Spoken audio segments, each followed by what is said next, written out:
Hello, good evening po sa bawat isang muli. So tayo na naman po, tayo na naman pong muling magkakasama. Ayun. So bago po tayo mag-start, tumayo po muna tayo para sa opening prayer. Yes, Lord. Hallelujah, Lord. Pinupuri ka po namin, Panginoon. Dinadakila ka namin, Panginoon.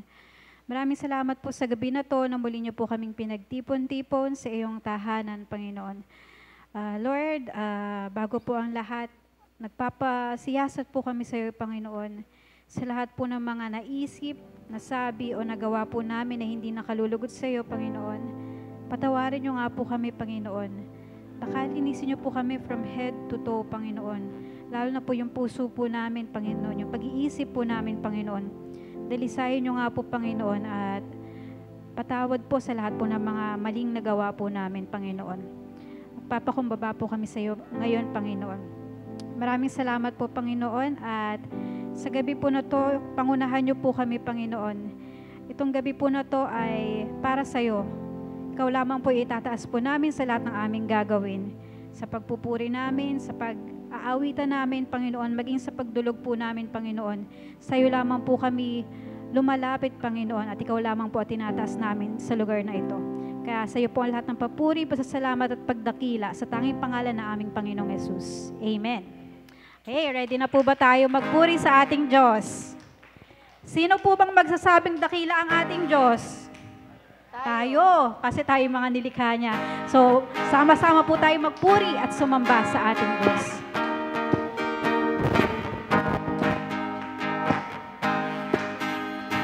Sinong magsasabing dakila ka, aming Ama? Sino pang aawit sa Kanya, kundi tayong Kanyang nilikha? Sinong magsasabing dakila ka, aming Ama? Sino pang aawit sa Kanya, kundi tayong Kanyang nilikha? Kahanga-hanga ang Kanyang mga gawa. Purihin ang Diyos at Siya ay awitan. Ang Diyos, Siyang Hari ng lahat ng bansa. Awitan, purihin ng mga nilikha. Sinong magsasabi? Sinong magsasabing dakila ka, aming Ama? Sino pang aawit sa Kanya, kundi tayong Kanyang nilikha? Sinong magsasabi? Sinong magsasabing dakila ka, aming Ama? Sino pang aawit sa Kanya, kundi tayong Kanyang nilikha? Kahanga-hanga ang Kanyang mga gawa. Purihin ang Diyos at Siya ay awitan. Ang Diyos, Siyang Hari ng lahat ng bansa. Awitan, purihin ng mga nilikha.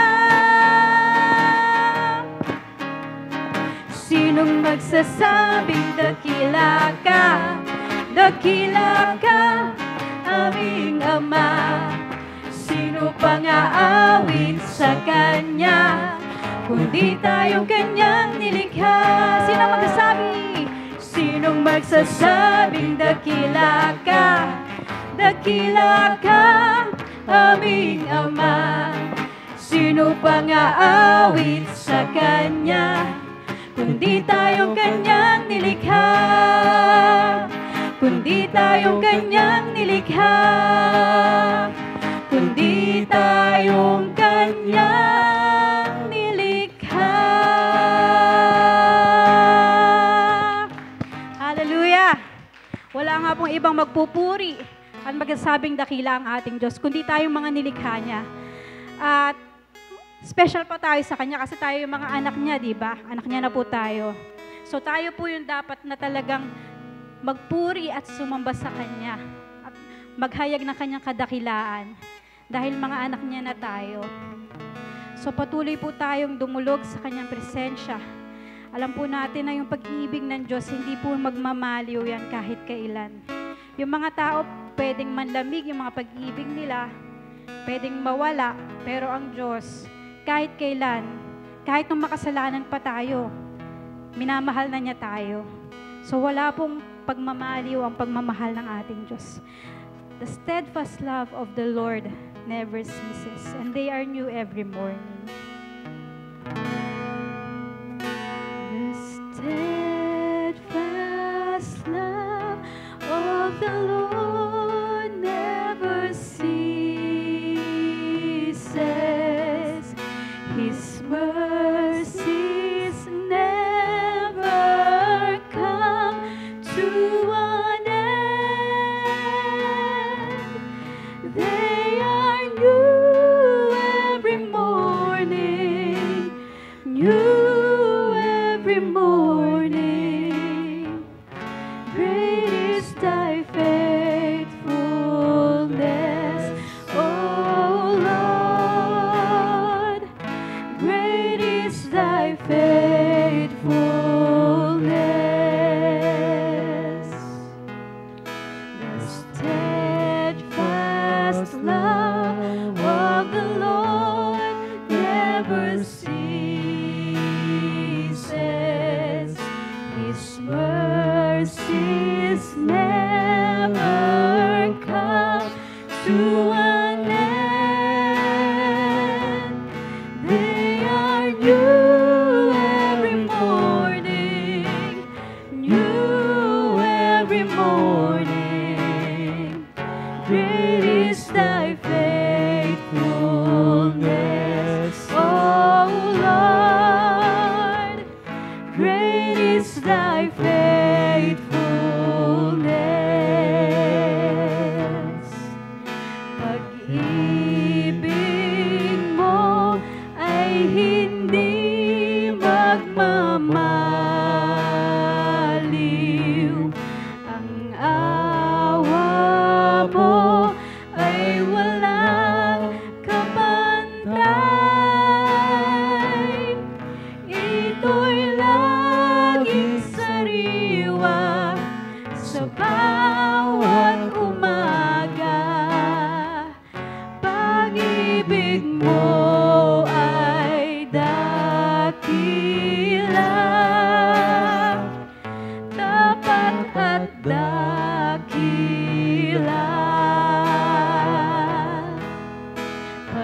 Pag-ibig mo ay hindi magmamaliw. Ang awa mo ay walang kapantay.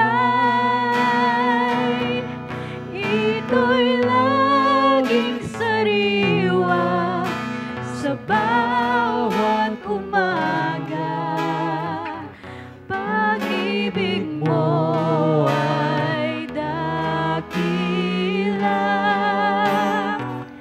tapat at dakila. Pag-ibig mo ay hindi magmamaliw. Ang awa mo ay walang kapantay. Ito'y laging sariwa sa bawat umaga. Pag-ibig mo ay dakila, tapat at dakila. Ito'y laging sariwa. Ito'y laging sariwa sa bawat umaga.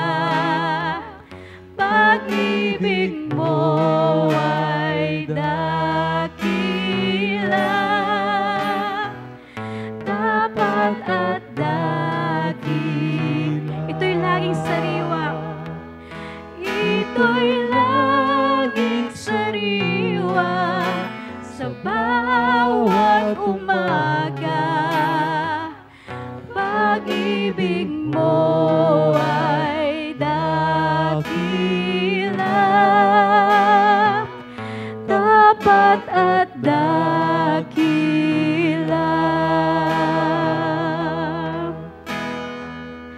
Tapat at dakila.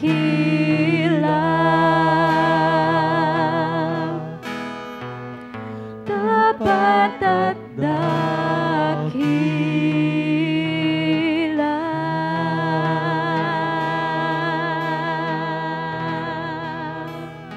Hallelujah, hallelujah. Pinupuri ka namin, Panginoon. Nagpapasalamat po kami ng buong puso, Panginoon. Dahil yung pagmamahal niyo po sa amin, hindi nagmamaliw at hindi magmamaliw kailanman, Panginoon. Maraming salamat po, Panginoon. Thank you for your steadfast love that never ceases, Lord. Kaya po sa iyo po ang pinakamataas na papuri, pagdakila, pagsamba sa tanging pangalan ng aming Panginoong Jesus. Amen.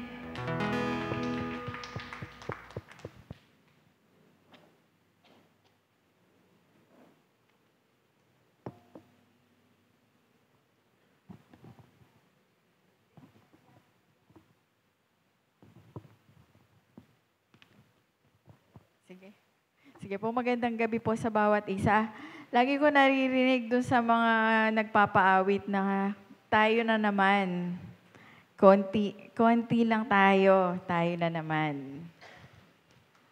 Ay, nais ko lang po na i-encourage ang bawat isang nandito.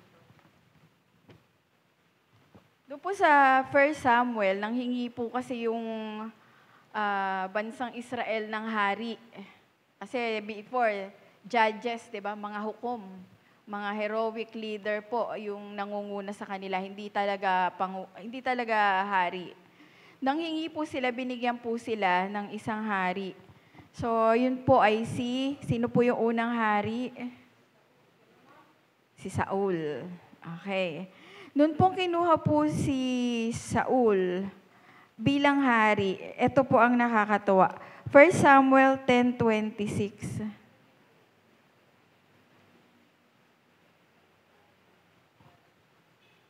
As usual, bumagal na naman cellphone ko. 1 Samuel 10:26.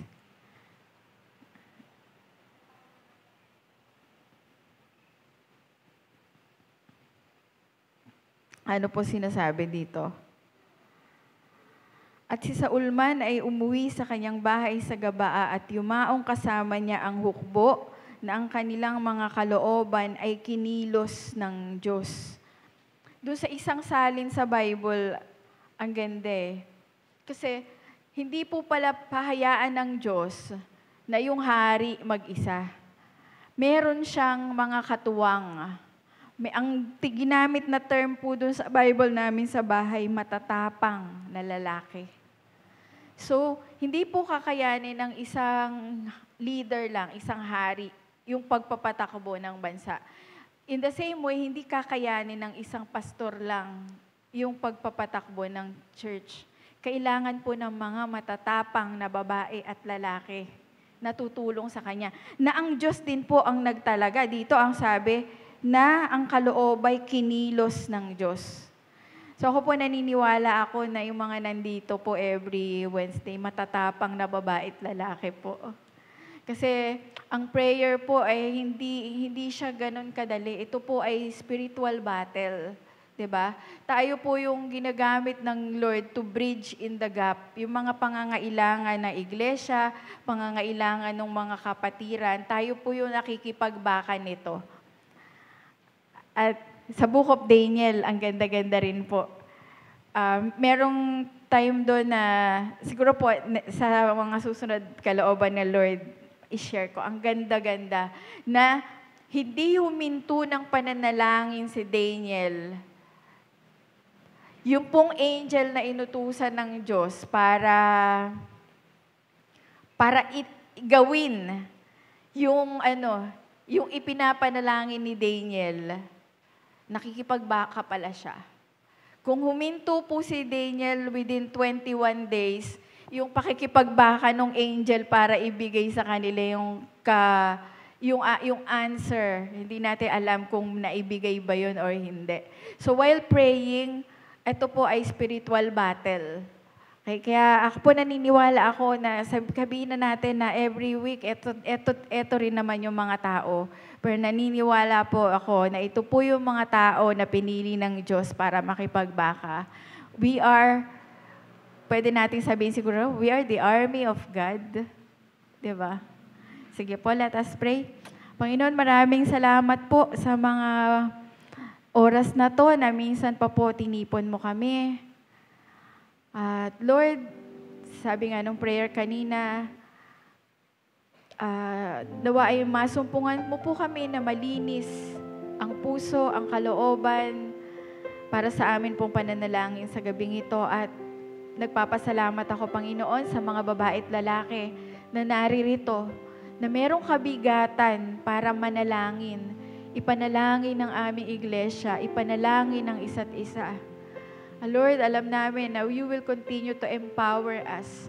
And Lord, let your Holy Spirit control this place. Panginoon, huwag mo pong hayaan na makakilos ang kaaway in the name of Jesus. And Lord, lahat ng aming gagawin, lahat ng aming sasabihin, lahat ng aming ipapanalangin, alam namin, Lord, na makakarating po sa iyong pandinig, sapagkat sa iyo po kami nananampalataya at nagmamahal. Ito pong aming dalangin sa pangalan ng aming Panginoong Jesus. Amen. Amen. Okay, so intro lang po yun. Medyo marami po yung papel ko. Okay. Ang verse po natin for tonight ay makikita po natin sa Zacarias or Zechariah. Pangalawa sa dulo ng Old Testament. Zechariah chapter 4, 6-7 po tayo. Sabi sa English, "So he answered and said to me, This is the word of the Lord to Zerubbabel, not by might nor by power, but by my spirit, says the Lord of hosts."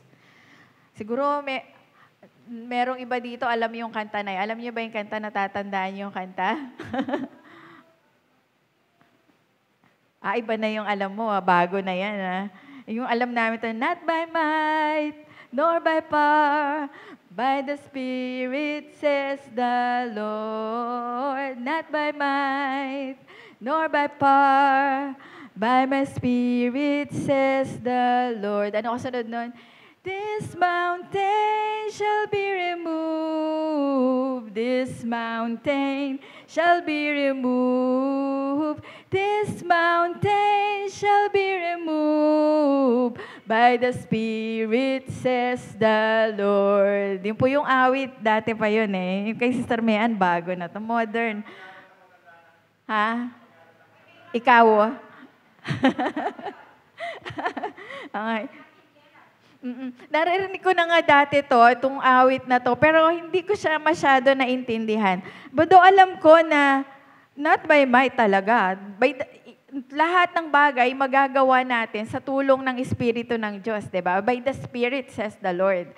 Pero ngayong gabi, tingnan po natin yung kwento dito po sa Zechariah 4:6-7. Sabi sa Tagalog, "Sinabi sa akin ng anghel ang ipinasasabi ni Yahweh para kay Zerubbabel. Pinapasabi ni Yahweh na makapangyarihan sa lahat. Ang tagumpay ay hindi makakamit sa pamamagitan ng lakas ng hukbo o sariling kapangyarihan, kundi sa pamamagitan lamang ng aking espiritu. Maging ang pinakamalaking hadlang ay makikita ninyong maaalis. Muli mong itatayo ang templo at habang inilalagay mo ang kahuli-hulihang bato, magbubunyi ang mga tao at kanilang sasabihin, napakaganda." Ano po ba itong Book of Zechariah? Sino po ba si Zacarias or si Zechariah? Si Zechariah po ay isang propeta. Isa po siya dun sa mga propeta na tinatawag na post-exilic. Ano ibig sabihin nun?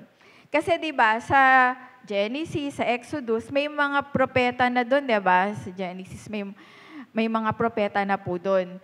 Hanggang sa nakarating nandun po sila sa Israel. Okay, before the exile, ando na po yung mga propeta.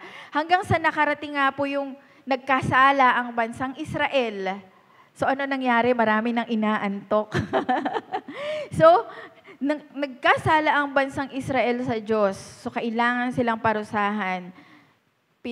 Ano nangyari sa kanila? Sila po ay ng mga Babylonia. Nabihag ng mga Babylonia. So, ano nangyari po? Ang Israel po ay nawasak. As in, wasak talaga lahat. Ultimo templo, lahat ng bahay, lahat. Winasak, pananim, lupain nila, lahat. Wasak na wasak, sirang-sira. Tapos, unti-unti, in 3 batches, nakarating po sila sa Babylonia. So, ito pong si Zechariah, nanggaling din po siya doon, kung di po ako nagkakamali, kasama siya doon sa galing din sa Babylonia. Pero, katulad po ni Ezra, sila po yung mga, post-exilic prophet, si Haggai, si Zacarias, at saka si Malakias. Sila po yung mga propeta nung nakabalik na ang Israel sa Israel. Nung wala na sila sa Babylonia. Okay? So ito po yung mga halos siguro magkakasabayan sila. Haggai, Zacarias, Ezra, Nehemiah. Sila po yung halos mga nagkasabay-sabay. So, nagsimula raw po ang career ni Zacarias dun pa po sa Persya. Kasi di ba Babylonia po yung nag-ano sa kanila, bumihag sa kanila. Then later on, natalo po ang Babylonia. Ano po ang tumalo sa Babylonia? Persya. Okay. Nung time po ni Haring Darius, ang gagaling. Ang gagaling nyo, alam nyo yung history. Okay. Nung pagdating na po ng reign ni Haring Darius ng Persya, doon na po na yung career po ni Zacarias as propeta. Okay. So medyo magkaano po sila ni Haggai. Then makikita po natin yung sa Ezra 5:1. Tingnan nga po natin. Yung kanyang mga tinatawag na contemporary. Sabi dito, ang mga propeta nga, si Hageo na propeta, ito po si Haggai, at si Zacarias na anak ni Ido, ay nanghuhula sa mga Hudyo na nasa Juda at Jerusalem. Sa pangalan ng Diyos ng Israel ay nagsipanghula sila sa Kanya. Kumbaga, eto po, sila po yung mga contemporaries na halos nagkasabay-sabayan po sila noong time po na yon. Then, bakit po merong Zacarias? Ano po siyang klaseng propeta? Si Zacarias daw po ay tinatawag na prophet of restoration. Bakit siya tinawag na prophet of restoration? Kasi nga po, sira po, wasak ang Israel. Lahat po sila ay dinalang bihag sa Babylonia. So ngayon, unti-unti po pinababalik na sila sa bansang Israel. Diba? Una, diba, si Ezra, ang plano sa kanya is itatayo niyang muli yung templo ng Diyos. Napakagaling ng Diyos. Mismo yung hari, kung di ako nagkakamali, si Cyrus po yun. Tama, si Cyrus, si Ciro. Binigyan pa siya ng mga pondo para pagbalik at ayusin yun pong templo sa Israel.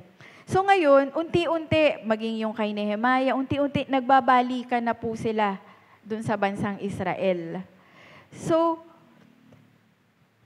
kasi at that time, hindi po lahat ng mga Israelita gustong bumalik sa Israel. Bakit? Kasi po, nasa comfort zone na sila eh. Nung dinala naman po sila ng Diyos sa Babylonia, pinagpapala rin. Di ba? Ayun yung sa Jeremiah. Kung saan dadalhin yung mga anak ng Diyos, i-bless yung lugar eh. So, habang nandun naman sila sa Jeremiah, meron pong mga gumanda ang buhay. So, naging komportable na sila, dito na lang kami. Maganda na buhay dito. Maayos naman kami naninirahan. So, hindi po lahat. Iilan lang po yung meron talagang heart na uuwi ako, babalik na ako sa Israel. So, hindi po lahat. So, at that time, iilan lang po sila na bumalik. Among the marami na napunta po sa Babylonia ngayon, iilan na lang po yung bumalik. So, syempre, pagdating nila sa Israel, wow, nakatiwangwang ang lupain. Lahat sira. Paano kami mag-uumpisa? So, siguro kung tayo man yan, parang, ano gagawin ko dito? Paano ko umpisahan to? Kaya po si Zacarias, siya po ay isang tinatawag po na prophet of restoration. And nag-i-encourage po siya. Ine-encourage siya po yung mga kababayan niya na continue, ituloy natin to. Ito yung pinagagawa sa atin ng Diyos. Kaya po siya tinawag na prophet of restoration. So ito po yung sabi niya. Di ba, sabi nga niya sa Zechariah 4:6-7, "So he answered and said to me, this is the word of the Lord to Zerubbabel." Sino ba si Zerubbabel? Balik po tayo dun sa Ezra 5 verse 2. Doon sa verse 1, nakita po natin doon na contemporary si Zacarias tsaka po si Haggai. Sa verse 2, sabi dito, "Nang magkagayoy, bumangon si Zorobabel na anak ni Shealtiel at si Jesua na anak ni Josadak, at pinasimulang itinayo ang bahay ng Diyos na nasa Jerusalem. At kasama nila ang mga propeta ng Diyos na nagsisitulong sa kanila." So, ito pong si Zerubbabel, isa po siya sa nangunguna para po itayong muli yung pong templo ng Diyos sa bayan po ng Israel. Pero siguro, pag nakita natin nakatiwangwang lahat, wala namang matinong gamit, paano mag-uumpisa? Siguro, panghihinaan na ng loob. Ang laki ng problema. Bunton ng basura, bunton ng mga sira-sira. Pero ano po ang pinasasabi ng Diyos kay Zerubbabel? "Not by might, nor by power, but by my spirit, says the Lord of hosts." Ang lalaki nung nakikita nyo, no? Nakakalat, nakatiwangwang. Kailangan nyo ng maraming tao. Pag daw po ginamit po yung salitang might, sabi, it focus on collective strength. Pag po narinig natin yung salitang might, tulong-tulong. Kunwari, tayong lahat, meron tayong itinutulak na sasakyan. Di ba? Minsan may mga nasiraang sasakyan. Ilang tao yung nagtutulak. Might po yun. Maraming nagtutulong-tulong para maitulak or mabuhat yung isang bagay. Bayanihan. Might po ang ginagamit doon. Might. Pero kapag daw po power, it focus on individual strength. Okay? Power, mag-isa, individual strength. Kapag, ano difference ng might and power? Kapag tayong lahat ang nagtutulong-tulong, it's might. So kapag ako lang, halimbawa, ako lang ang bumuhat dito, power po yun. Individual strength. Even nagagamit din yung power na to, di ba? Kapag po, sabi, kaya gusto niyang maging politician. Kasi gusto niya magkaroon ng power. Diba? Individual strength, kalakasan na individual. Kaya ngayon, sinabi po ni Zacarias kay Zerubbabel, "Not by might, nor by power." Ang dami yung nakikitang sira-sira dyan. Mag-uumpisa kayo. Hindi kailangan yung sobrang maraming tao. Hindi kailangan ng might or power ng tao.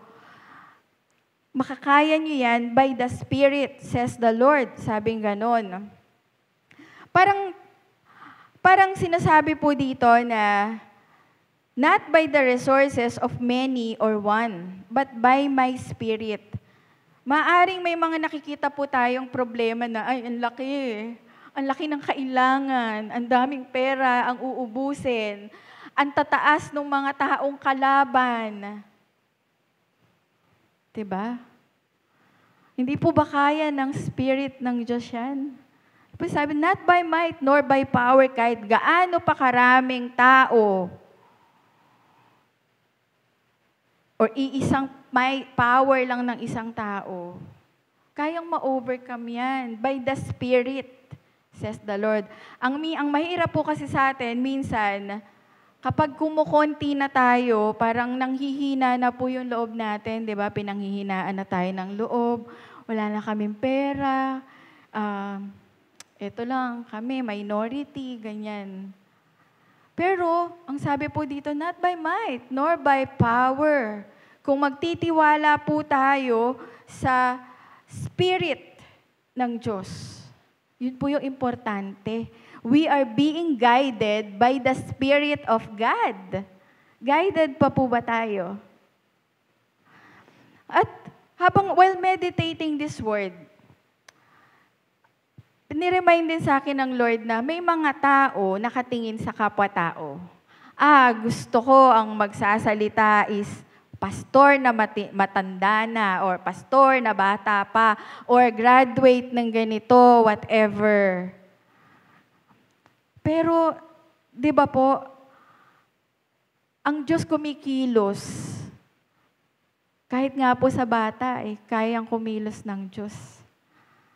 If we will allow Him. Sabi nga, ano tawag dito? Yung karunungan ng sanlibutan ito, kamangmangan ng Diyos. Ibig sabihin, kamangmangan lang sa Diyos. At saka hihiyain ng ng mga mangmang yung katalinuhan ng mga tao dito sa mundong ito. So, kailangan lang po mag-focus tayo doon sa Spirit ng Diyos sa kasama natin. The more na hayaan natin na itong Spirit ng Diyos kumilos sa atin, sa buhay natin, sa ating iglesia. Paano po?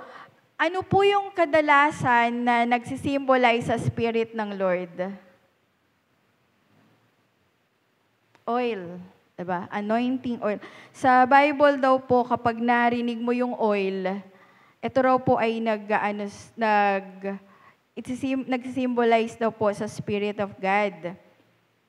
So, paano po? Yung Spirit ng Diyos, yung oil po, is a representation of the Holy Spirit.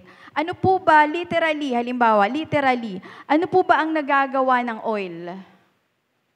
Halimbawa po, yung isang ventilador or makina, hindi na ayaw na masyadong kumilos ng maayos. Pag nilagyan mo siyang oil, smoothly, tatakbo na siya ng smooth, di ba?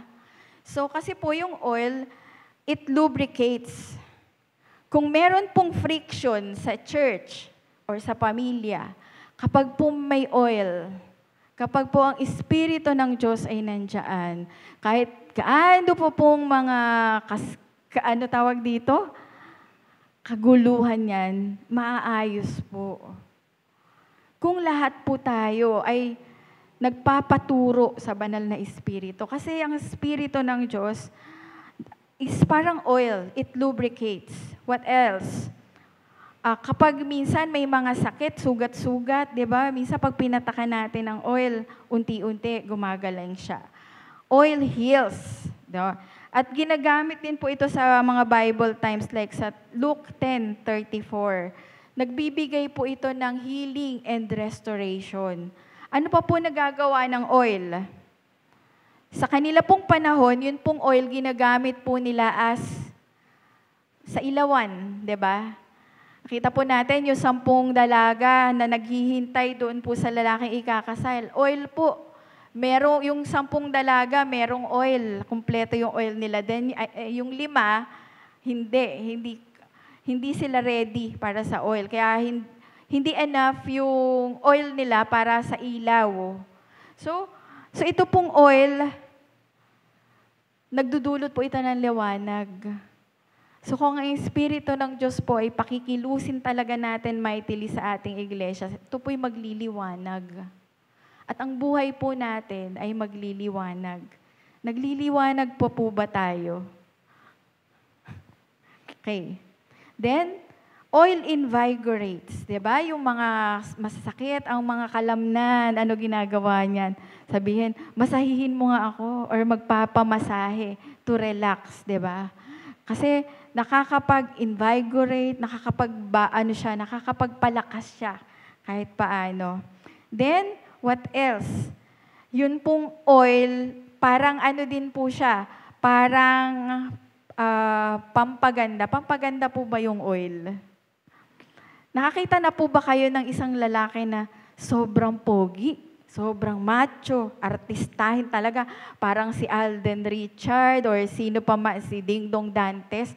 Tapos, pagdaan sa tabi mo, ano ba yun? Bakit ganun ang amoy?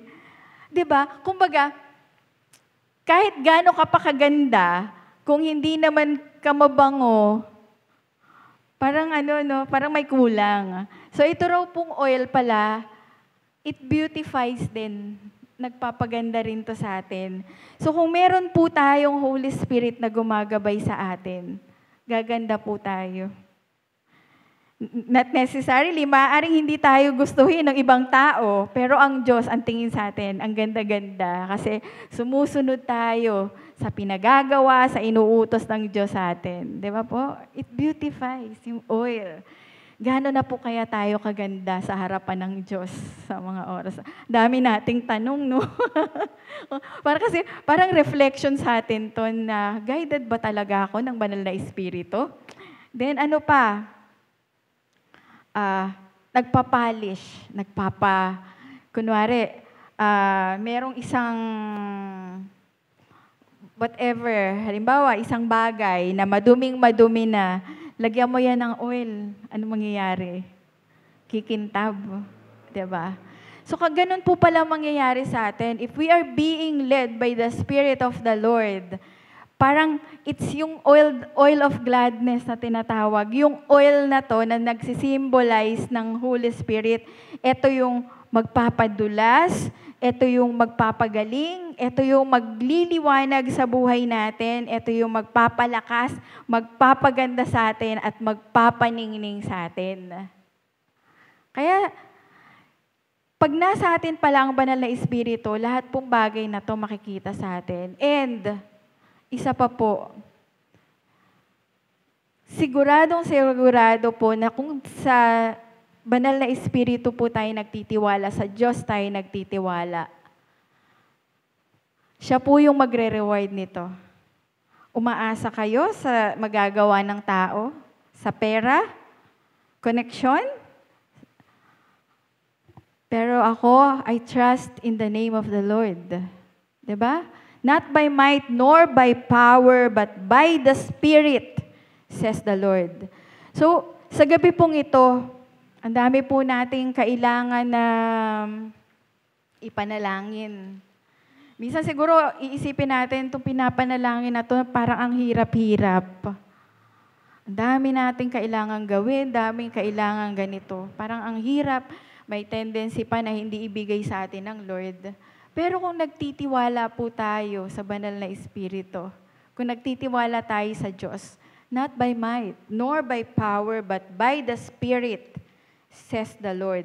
Kung magtitiwala po tayo sa ating lakas, talaga po meron tayong pagkasira. Talaga may pagkatalo po tayo. Pero kung magtitiwala po tayo sa Panginoon nating Diyos, hindi po tayo pababayaan ng Panginoon. Kasi yung Spirit ng Lord nasa sa atin, siya po yung tutugon sa ating mga panalangin. As long as we are following, as long as nagmumove po tayo, sinusundan natin kung ano yung gustong ipagawa ng banal na Espiritu sa atin. Amen po ba? Sana po, yung banal na Espiritu po na nasa atin, itong oil na to na nasa atin, maipasa rin po natin itong oil na to doon sa iba pa po nating mga kapatid na wala dito every Wednesday. Para yung kalakasan, ito pong, sabi natin, spiritual battle po ang praying. So mamaya po kapag tayo po ay nananalangin, ito po ay battle. Ang isipan po natin ay battleground. Pwedeng sabihin ng kaaway sa atin, hindi, talo kayo. Pero hindi. It's not by might nor by power, but by the Spirit of the Lord. Nananampalataya kami sa gagawin ng Diyos sa buhay namin at sa iglesyang ito. Amen po ba? Sige po, let us pray. Father God, maraming salamat po for reminding us na yung Holy Spirit mo, Panginoon, ay lagi pong maluwalhati, masunod, kumilos sa aming mga buhay at makakilos ng malayang-malaya sa aming iglesia. Ikaw lamang po ang aming pagtiwalaan, hindi ang amin pong kalakasan. Wala po kaming magagawa, Lord, apart from you. Pero naniniwala kami, ito pong mga babaeng lalaki na naririto, ay patuloy mong bibigyan ng kalakasan sapagkat sila po ang ang lakas ng iglesyang ito. Ang mga babae at lalaking ito na nananatiling nakatayo, who are standing in the gap, Lord.